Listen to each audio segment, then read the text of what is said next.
Hello friends, my name is Neeraj Martolia. तो अभी तक हमने हाइड्रोलॉजी में लेक्चर 10 कंप्लीट कर दिया। तो ये हमारा लेक्चर 11 है और ये किसके लिए स्पेशल है? ये यूकेपीएससी के लिए स्पेशली है हमारा, ठीक है। यूकेपीएससी जेई के लिए हमारे स्पेशल है ये। तो क्या करा था हमने अभी तक? हमने पढ़ रहे थे method of calculate of evaporation, ठीक है। Method of calculate of evaporation हमने वहाँ 3 चीज़ों के बारे में पढ़ा। सबसे पहले क्या पढ़ा हमने कि हम इवेपोरीमीटर से निकाल सकते हैं, हम एनालिटिकल मेथड से निकाल सकते हैं, हम एम्पेरिकल फार्मूला से निकालते हैं, ठीक है। तो हमने सबसे पहला पढ़ा इवेपोरीमीटर डाटा के बारे में पढ़ा। इवेपोरीमीटर डाटा में क्या क्या होता है? इवेपोरीमीटर डाटा में होता है class A pen, ISI standard pen, Colorado sunken pen और हमारा एक US जियोलॉजिकल सर्वे पेन, ठीक है। ये इन चारों के बारे में हमने पढ़ लिया। तो आज हम पढ़ेंगे एम्पेरिकल फार्मूला के बारे में। ठीक है, एम्पेरिकल फार्मूला। तो हमने लिखा है यहाँ पे यूजिंग एम्पेरिकल इवेपोरेशन इक्वेशन, ठीक है। तो सबसे पहले क्या आता है इसमें? सबसे पहला आता है इसमें मेयर्स फार्मूला, ठीक है। क्या आता है हमारे पास? मेयर्स फार्मूला, ठीक है। हमको कुछ नहीं पता करना कि कैसे निकाला उसने, कैसे करके किया उसने, ठीक है। हमको सिर्फ ये याद रखना कि उसने फार्मूला क्या दिया। तो मेयर्स ने फार्मूला दिया हमको EL इक्वल्स टू KM, ठीक है। ये कांस्टेंट है। KM क्या है? कांस्टेंट है हमारे पास। KM EW minus EA upon 1 plus U9 upon 16, ठीक है। U9 अपॉन 16, ठीक है। ये क्या दिया इसने हमको? मेयर्स ने एक फार्मूला दिया, ठीक है।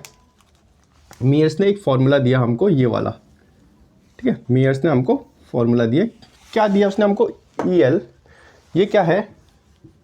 ये हमारे पास इवेपोरेशन है। ये क्या हमारे पास? लेक इवेपोरेशन है हमारे पास। किस में लेते हैं मैंने तो आपको बताया था किस में लेते हैं? mm पर डे में लेते हैं, ठीक है। mm पर डे, कितना mm पर डे इवेपोरेशन हो गया लेक से, ठीक है।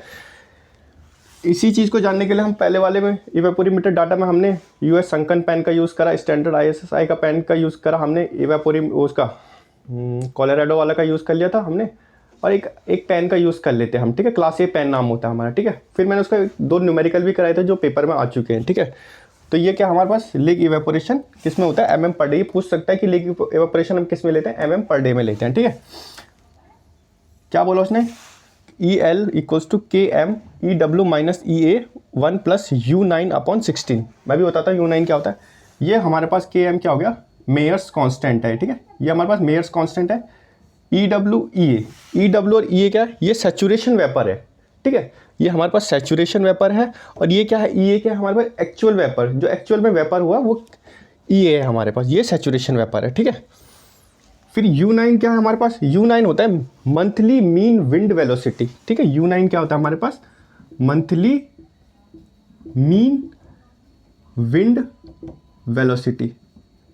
वैसे ना हर मंथ में कितने, मान लो 30 दिन है, 30 दिन अलग अलग तरीके से अलग अलग स्पीड से हवा चलेंगे, तो हम क्या करते हैं? उनका एक मीन निकाल लेते हैं। तो उसको हम क्या लेते हैं? U9 लिख लेते हैं, ठीक है। तो अब हम इसके बारे में थोड़ा सा लिखेंगे। इसके बारे में लिखना कुछ नहीं, इनके बारे में लिखेंगे। ये फॉर्मूला याद रखना है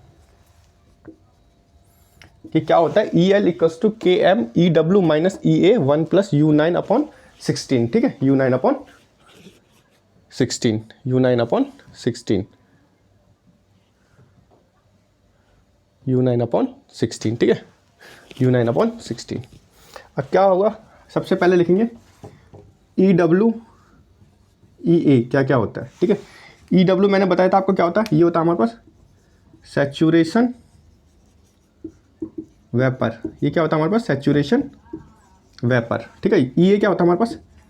एक्चुअल वेपर। क्या होता है? एक्चुअल वेपर होता है। और सैचुरेशन वेपर प्रेशर लिख लेना, ठीक है। प्रेशर बोलना भूल गया मैं। ये क्या होता है? प्रेशर होता है, ठीक है, ठीक है। किस में लिया जाता है इसको? इसको लिया जाता है, इनको भी mm में लिया जाता है, ठीक है। mm में लिया जाता है, ठीक है। किस में लिया जाता है? mm में, ठीक है। mm में लेते हैं एक्चुअल वेपर प्रेशर और सैचुरेशन वेपर प्रेशर। ये saturation vapour pressure, actual vapour pressure क्या है मेयर्स फार्मूला में? EL KM। KM क्या है? मेयर्स कांस्टेंट, ठीक है। क्या लिखा है? मेयर्स कांस्टेंट इनटू क्या? Saturation vapour saturation vapour minus actual vapour bracket में 1 प्लस U9 क्या है, मंथली मीन विंड वेलोसिटी और अपॉन 16, ठीक है। अब क्या होता है ये लिख लिया होगा, इतना दिख रहा होगा आपको, हाँ इतना दिख रहा है। तो क्या होता है, इस Km की कोई वैल्यू होती है, ठीक है, इस Km की, ठीक है, इस Km की कोई वैल्यू होगी, ठीक है। क्या होता है, दो केस बनते हैं, एक केस में क्या होगा 0.36, एक केस में होगा 0.36, ये याद रखना, ये पूछ सकते हैं, और एक में होगा 0.50। Km क्या है, ये है मेयर्स कांस्टेंट, ठीक है, मेयर्स कांस्टेंट है ये Km। दो केस बनते हैं, एक 0.36 वाला और एक 0.50 वाला। 0.36 क्या कब लेंगे और 0.50 कब लेंगे हम, ठीक है, जब हम किसी डीप वाटर बॉडी की हम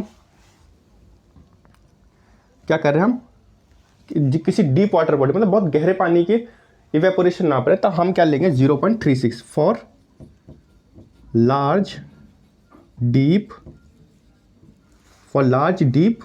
water body, for large deep water body क्या है 0.36 कब लेंगे, जब हम किसी लार्ज डीप वाटर बॉडी का वो कर रहे होंगे, उसके बारे में जान रहे होंगे, ठीक है, उसके बारे में इवेपोरेशन निकाल रहे होंगे इसका हम, ठीक है। और 0.50 कब लेंगे, जब हम for small shallow water body, ठीक है, डीप और शैलो समझते होंगे, अब डीप मतलब गहरा, शैलो मतलब कम गहरा, थोड़ा कम गहरा होता है शैलो, ठीक है। उसके बाद हमने ये लिख लिया होगा आपने, ठीक है, मेयर्स फार्मूला लिख लिया होगा, ठीक है। अब क्या लिखना है हमने मेयर्स फार्मूला में, U9 मैंने बोला था आपको, U9 क्या होता है, ये होता है हमारे पास monthly mean wind velocity, monthly mean wind velocity किस में लेते हैं इसको हम, ये याद करने वाली चीज़ है, किस में लेते हैं हम इसको, किलोमीटर पर आवर, ये याद रखना कि किस में लेते हैं, किलोमीटर पर आवर। किस में लेते हैं हम मंथली मीन विंड वेलोसिटी को, मंथली मीन विंड वेलोसिटी को किस में लेते हैं हम, किलोमीटर पर आवर में, ठीक है। ये U9 से डिनोट करते हैं। ये U9 ही क्यों लिखा हमने, क्योंकि ऑफ अबाउट 9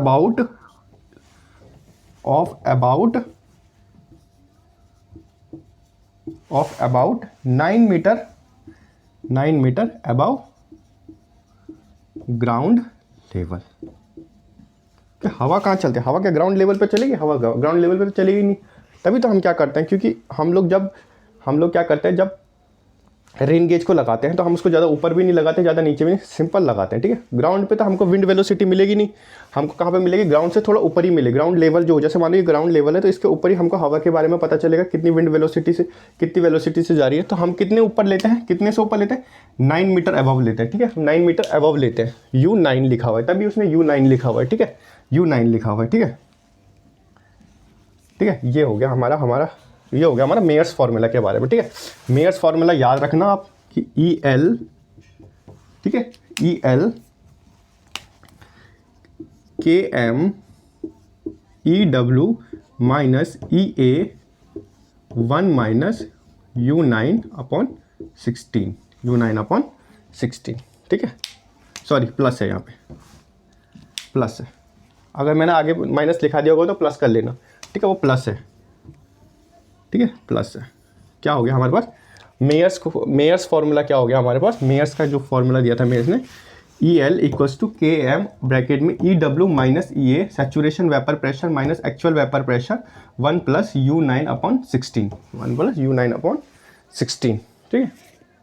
ये हमारा हो गया मेयर्स फार्मूला। अब हमारे पास आता है सेकंड रोवर्स फार्मूला, ठीक है। सेकंड आता है हमारे पास रोवर फार्मूला। सेकंड क्या आता है हमारा, ये हमारा सेकंड पॉइंट चल रहा है। पहला हमने इवेपोरीमीटर डाटा के बारे में पढ़ लिया, ये हमारा चल रहा है एम्पेरिकल, ठीक है, एम्पेरिकल फार्मूला, फिर इसका एनालिटिकल फार्मूला भी है। दूसरा आता है हमारे पास रोवर्स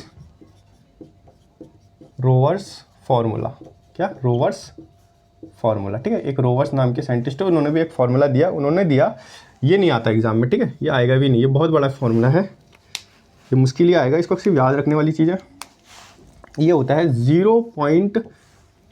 0.771 ब्रैकेट 1.465 माइनस 0.0000732 PA 0.44 फिर ब्रैकेट प्लस 0.0733 U0 फिर ब्रैकेट EW माइनस EA। ये उसका पूरा फॉर्मूला था, ठीक है। ये पूरा इसका फॉर्मूला था, ये पूरा इसमें फॉर्मूला था। तो ये तो एग्जाम में पूछेगा नहीं इतना बड़ा, ठीक है, ये पूछता नहीं। ये ESC गेट में पूछ लेते हैं कभी कभी, वैसे गेट में भी नहीं पूछते, ESC में पूछ लेते हैं जब वो इनकी, क्योंकि इसका जो अगर हम इसका न्यूमेरिकल सॉल्व करेंगे तो वो कम से कम 2 से ढाई पन्ने तक जाएगा, क्योंकि एक चार्ट बनेगा, चार्ट के हिसाब से इसका आंसर निकलता है, ठीक है। इसमें सिर्फ याद रखने वाली चीज़ ये है कि रोबर्ट्स फार्मूला में याद रखने वाली चीज़ क्या है कि जो PA होता है वो क्या होता है। ये तो हमको पता है, सैचुरेशन वेपर प्रेशर हो गया, ये एक्चुअल वेपर प्रेशर हो गया। EW क्या हो गया हमारे पास, सैचुरेशन वेपर प्रेशर हो गया, और ये क्या हो गया हमारे पास, एक्चुअल वेपर प्रेशर हो गया हमारे पास, ठीक है, एक्चुअल वेपर प्रेशर हो गया। जो PA होता है हमारे पास, जो PA होता है वो क्या होता है, जो ये PA है ये क्या होता है, PA होता है हमारे पास mean barometric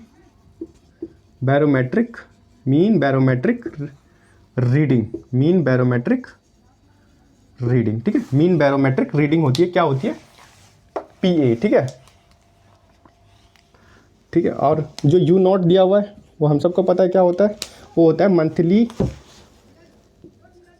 monthly mean wind velocity. किस में लेते हैं हम उसको, किलोमीटर पर आवर में। किस में लेते हैं, किलोमीटर पर आवर में, ठीक है। इसमें यही याद रखना, ये फॉर्मूला याद रखने की जरूरत नहीं है, लिख लेना कि 0.001 1.465 माइनस 0.000732 PA ब्रैकेट क्लोज, फिर ब्रैकेट 0.44 प्लस 0.0733 U0, फिर ब्रैकेट बंद, फिर ब्रैकेट लगा के EW माइनस EA। EW क्या है, सैचुरेशन वेपर प्रेशर, EA क्या है हमारा एक्चुअल वेपर प्रेशर। जो PA है वो क्या है हमारे पास, वो मीन बैरोमेट्रिक रीडिंग है, और जो U0 है लास्ट में वो क्या है, मंथली मीन विंड वेलोसिटी। किस में लेते हैं हम, किलोमीटर पर आवर में लेते हैं, ठीक है। किस में लेते हैं, किलोमीटर पर आवर में लेते हैं हम, ठीक है, किलोमीटर पर आवर में लेते हैं, ठीक है। उसके बाद हमारे पास ये वाला ख़त्म हो गया, हमारा एम्पेरिकल इक्वेशन ख़त्म हो गया, एम्पेरिकल वाला ख़त्म हो गया। फिर एम्पेरिकल के बाद आता है हमारे पास, अब C पॉइंट है, C पॉइंट में आता है हमारे पास एनालिटिकल मेथड, ठीक है, एनालिटिकल मेथड।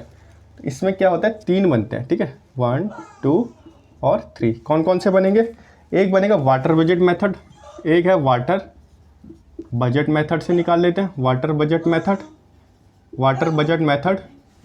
दूसरा हो गया हमारे पास एनर्जी बैलेंस मेथड।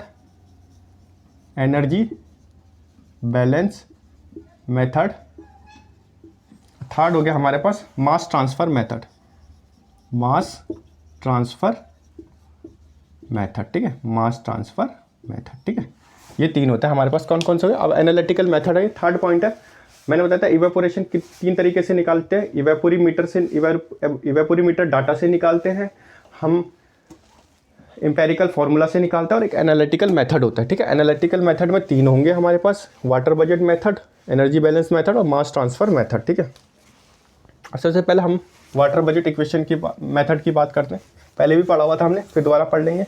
इसमें जो लिखेंगे सबसे पहले, ये किस पे बेस्ड होता है, इसमें लिखना हमको कि जो वाटर बजट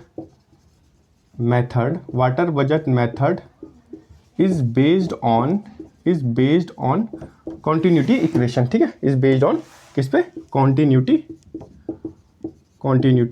इक्वेशन, ठीक है, कॉन्टिन्यूटी इक्वेशन। कैसे कॉन्टिन्यूटी इक्वेशन है, देखो जी, जैसे मतलब मानो कि ये कोई, जो मैंने आपको बताया था, क्या होगा, इनफ्लो भी होता रहेगा, आउटफ्लो भी होता रहेगा, यहाँ से ये आउटफ्लो हो गया, ये इनफ्लो हो रहा है। इनफ्लो किसके फॉर्म में होगा? प्रिसिपिटेशन के फॉर्म में होगा। प्रिसिपिटेशन के फॉर्म में क्या कौन सा वाला लेंगे हम? रेनफॉल ले लेंगे। रेनफॉल के उसमें हो जाएगा, चाहे रेनफॉल ले लो, ड्रिजल ले लो, हेल ले लो, किसी के फॉर्म में ले लो। तो इसमें इनफ्लो हो रहा है, ठीक है, इनफ्लो हो रहा है और आउटफ्लो हो रहा है। तो कैसे होगा कि अगर मानो कि अगर इनफ्लो ज़्यादा है, इनफ्लो ज़्यादा है आउटफ्लो से, कि मतलब पानी ज़्यादा भर रहा है और कम निकल रहा है, तो क्या होगा? हमारा स्टोरेज होगा जो, ठीक है, स्टोरेज क्या होगा? बढ़ेगा। पर अगर इनफ्लो कम है और आउटफ्लो ज़्यादा है, तो क्या होगा? हमारा स्टोरेज क्या होगा? घटेगा, ठीक है, स्टोरेज घटेगा हमारा, ठीक है। तो यही है कि ये कॉन्टिन्यूटी इक्वेशन ये चलता रहता है, ठीक है, ये चलता रहता है, ठीक है। तो इसको कॉन्टिन्यूटी इक्वेशन से हमारा बेस्ड होता है, ठीक है, कॉन्टिन्यूटी इक्वेशन पे बेस्ड होता है। अब क्या लिखेंगे हम इसमें? सबसे पहले क्या लिखेंगे? इसका जो फॉर्मूला है, इसका जो फॉर्मूला बनेगा वाटर बजट मेथड का, वो क्या बनेगा? P plus VIS plus VIJ equals to VOS plus VOG plus EL plus delta S plus TL, ठीक है। ये फॉर्मूला इसका याद रखना है,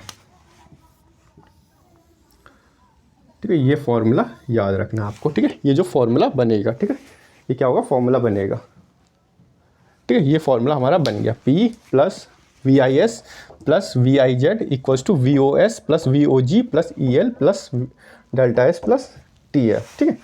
अगर हम इसको सही से लिखें, अगर हम इसको लेक इवेपोरेशन के फॉर्म में लिखें, EL इक्वल्स टू क्या बनेगा? EL equals to precipitation plus VIS minus VOS, VIS minus VOS, ठीक है, फिर plus VIJ minus VOG minus delta S minus TL, ठीक है। ये बन जाएगा हमारा, ठीक है। ये वाला याद रखना आप, ठीक है, ये वाला नीचे वाला याद रखना, ठीक है, ये इंपॉर्टेंट है, ये याद रखना। अब मैं बता देता हूँ आपको क्या क्या होते हैं, ठीक है। ये ऊपर वाला मिटा देता हूँ मैं, ये मिटा देता हूँ, ठीक है, ये मिटा देता हूँ। जो P होता है, P मैंने आपको बताया क्या होता है? प्रिसिपिटेशन, ठीक है, प्रिसिपिटेशन क्या होता है? प्रिसिपिटेशन, ठीक है। V क्या हो गया हमारे पास? प्रिसिपिटेशन हो गया, ठीक है। VIS क्या हो गया हमारे पास? VIS हो गया हमारे पास, VIS हो गया हमारे पास सरफेस इनफ्लो, ठीक है। क्या हो गया हमारे पास? सरफेस इनफ्लो, कितना पानी सरफेस में इनफ्लो हुआ, ठीक है, इनफ्लो आया अंदर, ठीक है, सरफेस इनफ्लो। फिर आ गया हमारे पास VOS, ये क्या हो गया हमारे पास?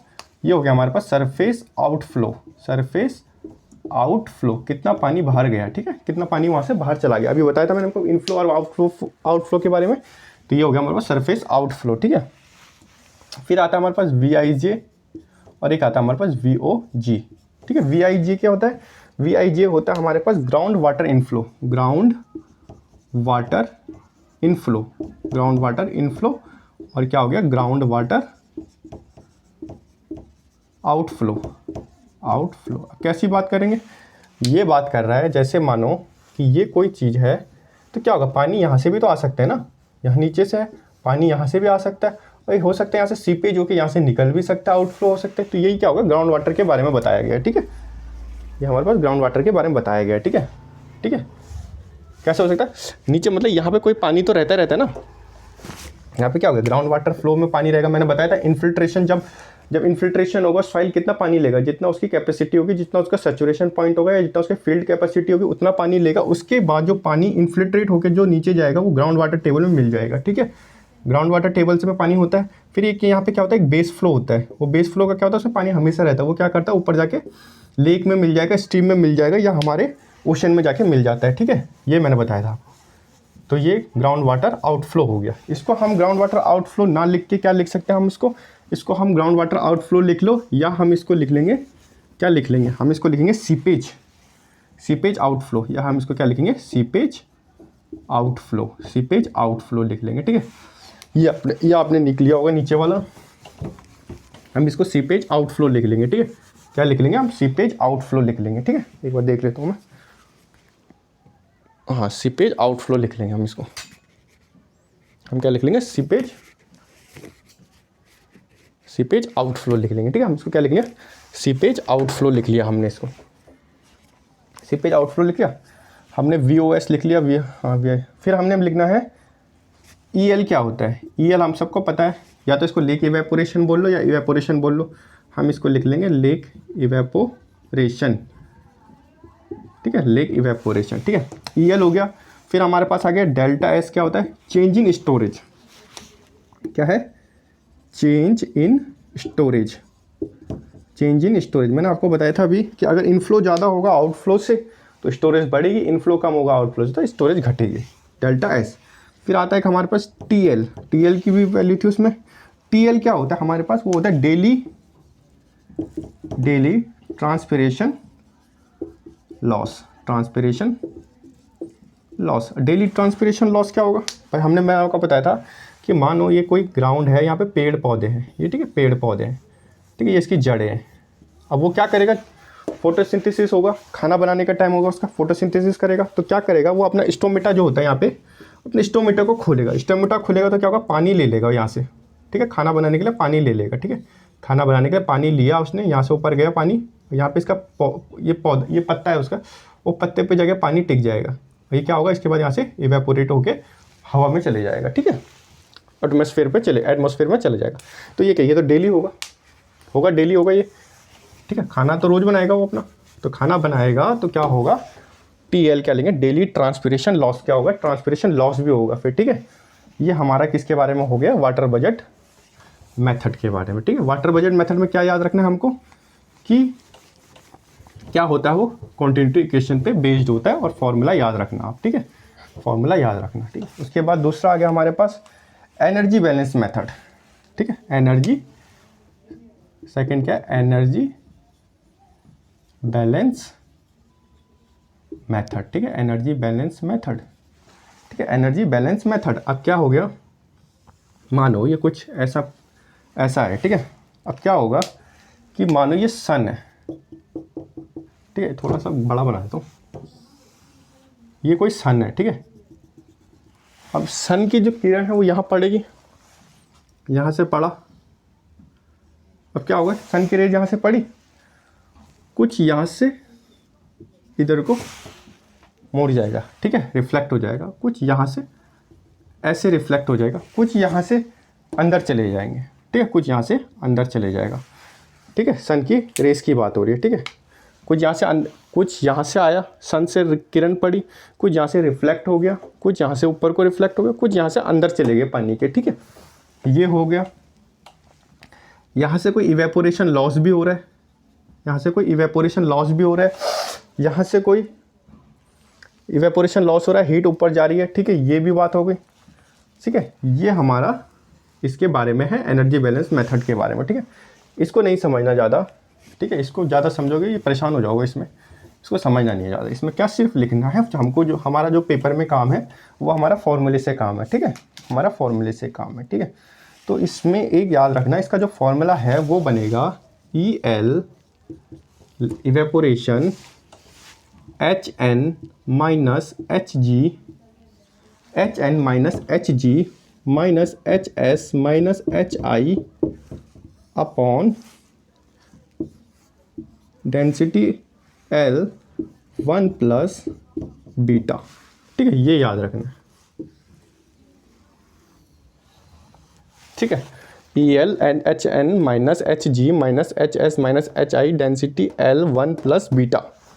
ठीक है, अब मैं बता देता हूँ कि HN क्या होता है। इसमें जो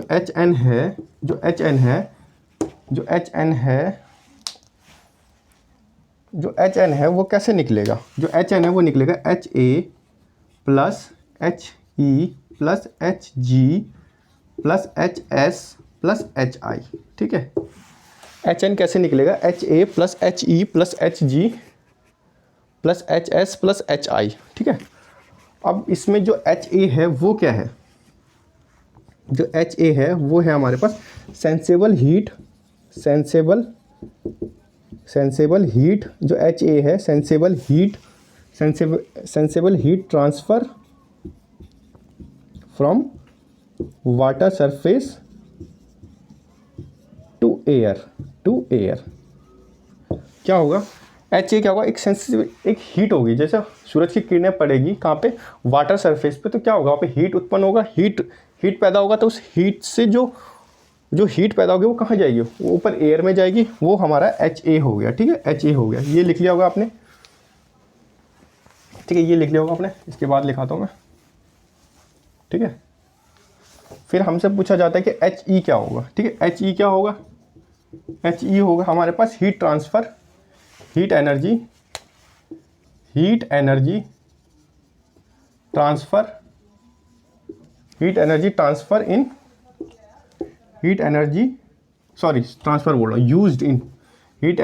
यूज्ड इन कब यूज़ होगा, इवेपोरेशन के टाइम पे। ठीक है, इवेपोरेशन किससे होता है, हीट एनर्जी से होता है। ठीक है, सन क्या है, ultimate source of heat energy है। ठीक है, तो एच ई क्या होगा, heat energy used in evaporation के समय पे कितना हीट एनर्जी यूज़ हुआ। ठीक है, एच ई हो गया हमारे पास। फिर हमारे पास आ गया एच जी। एच जी क्या होता है, एच जी होता है heat flux into the ground. ठीक है, तो ग्राउंड से कितना हीट ग्राउंड से निकला, वो हो गया हमारा एच जी। ठीक है, फिर आ गया हमारे पास एच जी भी हो गया। फिर हमारे पास H S,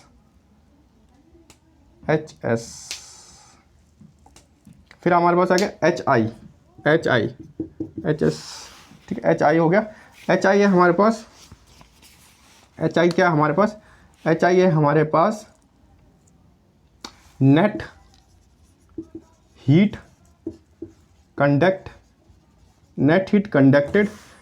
conducted out of the system of water flow. ठीक है, एच आई क्या हमारे पास नेट हीट कंडक्ट, कितना नेट हीट कंडक्ट हुआ कब, वाटर फ्लो में। ठीक है, वाटर फ्लो के सिस्टम में कितना नेट। ठीक है, ये सब लिख लिया हमने। एच जी हो गया एच एस। ठीक है, एच एस हो गया सरफेस की हीट हो गई, एच ए हो गया, एच आई, ये सब कुछ हो गया हमारे पास। ठीक है, अब हम जो फॉर्मूला था हमने एच एन, तो हमको पता चल गया कैसे निकालना है। ठीक है, एच एन कैसे निकालेंगे, एच एन निकालेंगे हम, ये सब लिख लिया होगा आपने। एच एन निकालेंगे हम H A plus H I, sorry H A plus H G, H A plus H E plus H G plus H S plus H I से। ठीक है, हमने एच एन निकालना सीख लिया। फिर उसके बाद हमारे पास था ये क्या होता है हमारे पास, डेंसिटी। ठीक है, ये हमारे पास क्या हो गया, डेंसिटी। एल क्या हो गया, एल लेंथ नहीं होती, एल क्या होती है, लेटेंट हीट ऑफ इवेपोरेशन। ठीक है, latent heat of evaporation, L हो गया हमारे पास। फिर उसके बाद क्या होता है, ई एल था हमारे पास। ई एल हमको पता है क्या होता है, इवेपोरेशन होता है। ठीक है, इवेपोरेशन हमको ई एल पता था।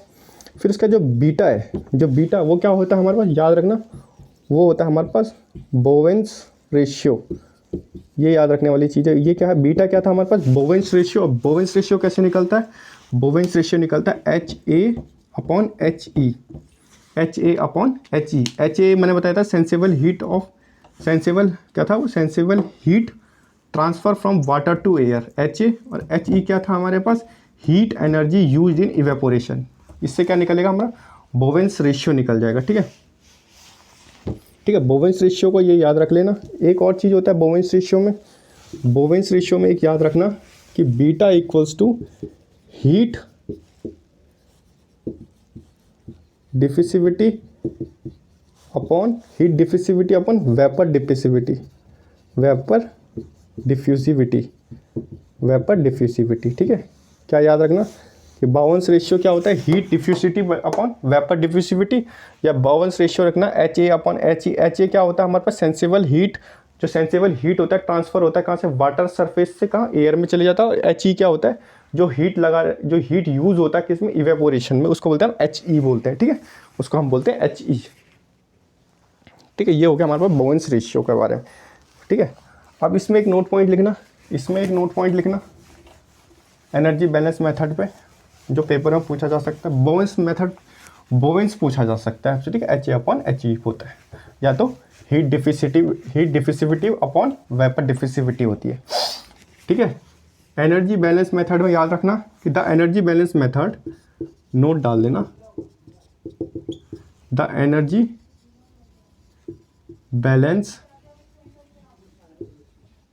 Balance method is an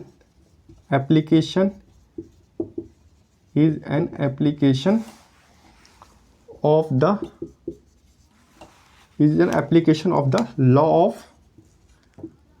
of conservation of energy। क्यों इसमें एनर्जी लग रही है ना, हीट एनर्जी की, हर जगह हीट एनर्जी की बात हो रही है, तो ये क्या है, किस पे बेस्ड है, कंजर्वेशन ऑफ एनर्जी पे। पहले वाला किस पे था, वाटर बजट मेथड किस पे यूज़ था, जो वाटर बजट मेथड था वो हमारा यूज़ था कॉन्टिन्यूटी इक्वेशन पे बेस्ड था, ठीक है। वो कॉन्टिन्यूटी इक्वेशन पे बेस्ड था, ये किस पे है, कंजर्वेशन ऑफ एनर्जी पे, ठीक है, कंजर्वेशन ऑफ एनर्जी पे बेस्ड है, ठीक है। उसके बाद देखेंगे, अब इसका तीसरा पॉइंट आ गया। जो तीसरा पॉइंट है वो है हमारे पास मास ट्रांसफ़र मेथड, ठीक है। तीसरा पॉइंट क्या है हमारे पास, मास ट्रांसफ़र मेथड। इसमें, ठीक है, मास ट्रांसफ़र मेथड, इसमें लिखना सिर्फ फॉर्मूला याद रखना, VE equals to AEPM CP, ठीक है, ये याद रखना। अब इसमें बताता हूँ VE क्या हो गया। जो VE होता है वो होता है वॉल्यूम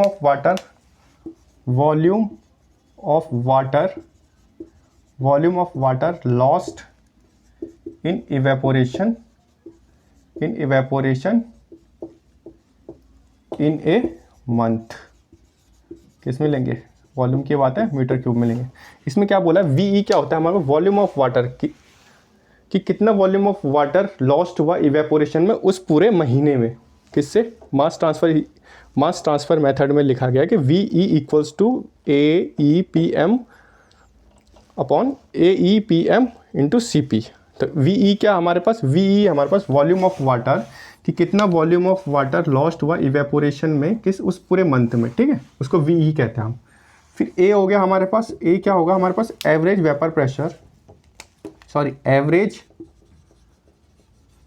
रिजर्वायर सरफेस एरिया, किसमें, मीटर स्क्वायर में। एरिया की बात हो रही है मीटर स्क्वायर में, ठीक है।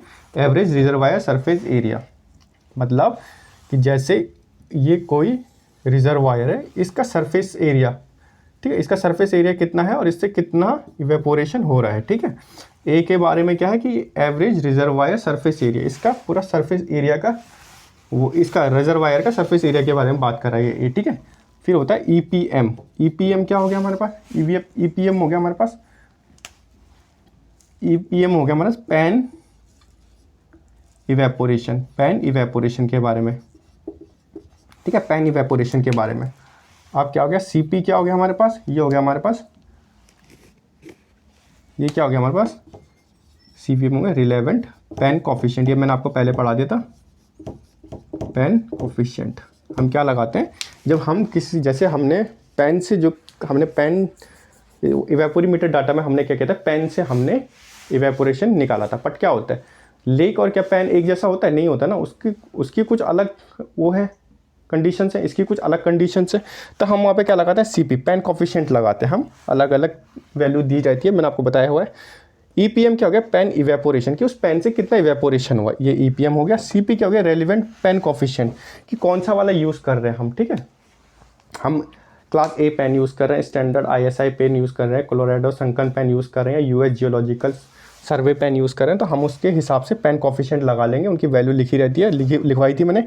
EPM है कि उस पेन से कितना इवेपोरेशन हुआ, ठीक है।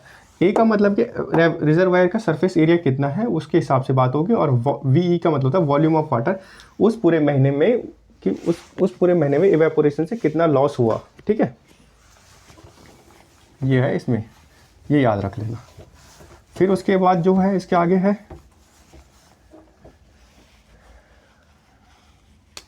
इसमें लिख लेना note point, this method is based on, this method is based on, this method is based on, this method is based on theories, this method is based on theories of turbulent, this method is based on theory of turbulent mass transfer in boundary layer, boundary layer. ये याद रख लेना कि ये method किस पे based है, ये है थ्योरी ऑफ टर्बुलेंट, ये मेथड बेस्ड है theory of, this method is based on theory of turbulent mass transfer इन किस में, बाउंड्री लेयर वाले में।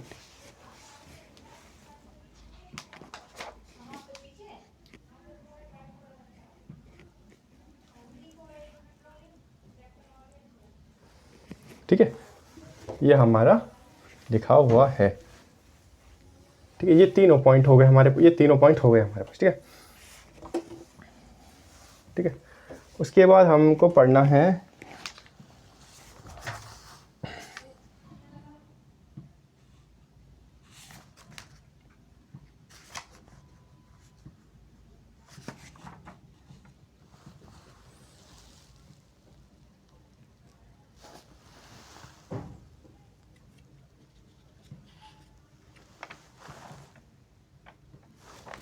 एक मिनट जरा,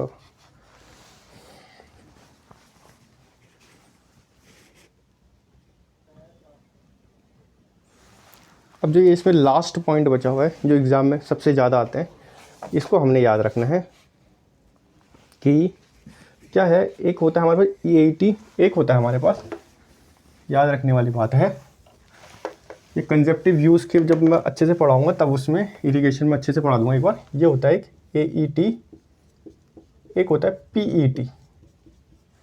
ठीक है, एक होता है AET, एक होता है PET। AET होता है हमारे पास एक्चुअल इवेपो ट्रांसपिरेशन। ठीक है, एक्चुअल इवेपो ट्रांसपिरेशन। ये होता है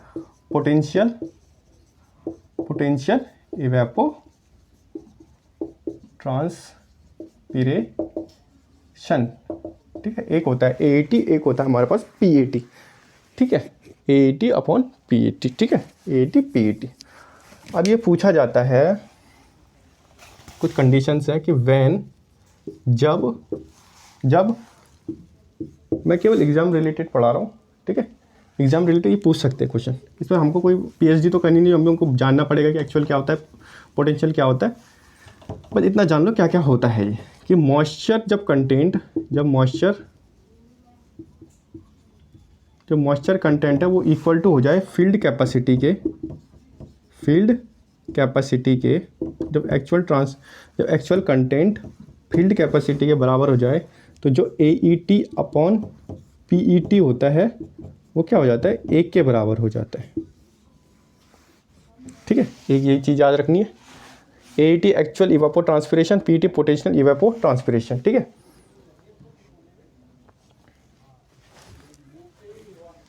ठीक है, एक पॉइंट ये वाला हो गया कि जब मॉइस्चर कंटेंट बराबर हो जाएगा field equal to field capacity के। ठीक है, दूसरा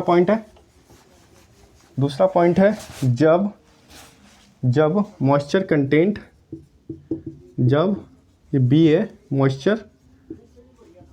moisture content less than field capacity होगा, फील्ड कैपेसिटी होगा। ठीक है, तब क्या होगा, अगर मॉइस्चर कंटेंट अगर less than permanent wilting point से कम होगा, मॉइस्चर कंटेंट अगर परमानेंट वेल्टिंग पॉइंट से कम होगा, तो क्या होगा, EAT actual evapotranspiration, potential evapotranspiration किसके बराबर हो जाएगा, 0 के बराबर हो जाएगा।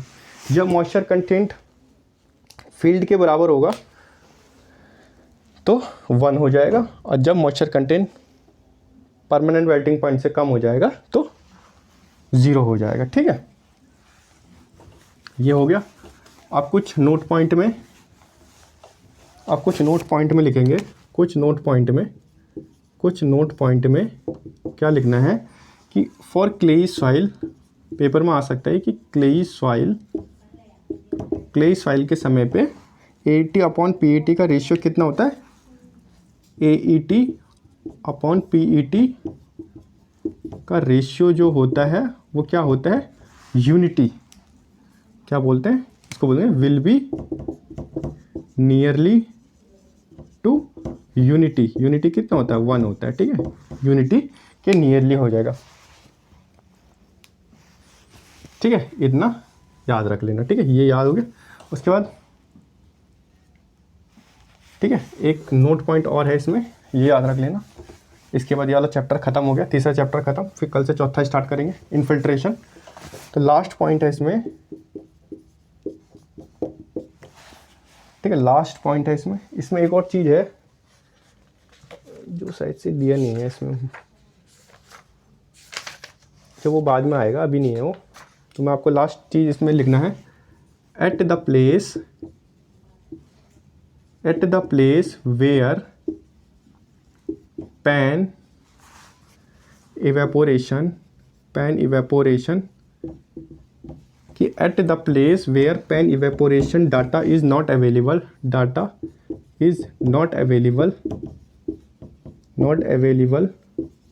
at the place where pan evaporation data is not available, PET can be used to estimate lake evaporation। क्या बोला यहाँ पे कि अगर किसी जगह पे पैन इवेपोरेशन डाटा हमारे पास अवेलेबल नहीं है, ठीक है, पैन इवेपोरेशन का डाटा अवेलेबल नहीं है, तो वहाँ पे हम क्या PET को यूज़ करके हम लेक इवेपोरेशन एस्टिमेट कर लेंगे। PET क्या होता है, पोटेंशियल इवेपो ट्रांसपीरेशन, ठीक है, ट्रांसपीरेशन, ठीक है। यहाँ पे क्या हो गया हमारा, इसी पॉइंट से हमारा चैप्टर 3 फिनिश हो गया, ठीक है। अब जो चैप्टर 4 पढ़ना है हमको, वो है हमारे पास इन्फिल्ट्रेशन, ठीक है। चैप्टर 7 तक है, चैप्टर 4 पे पहुंच गए हम लोग, जल्दी कंप्लीट हो जाएगा। अब थोड़ा छोटे छोटे हैं सारे, ठीक है। बाकी अगर वीडियो अच्छी लगी होगी तो चैनल को सब्सक्राइब करना, शेयर करना, वीडियो को लाइक करना, और टेलीग्राम लिंक है हमारा, क्लासरूम नॉलेज, उसको ज्वाइन कर लेना, ठीक है। डिस्क्रिप्शन में लिंक दे दूंगा मैं आपको, उसको ज्वाइन कर लेना, ठीक है। बाकी अगर वीडियो अच्छी लगी होगी तो शेयर ज़रूर करना। Thank you.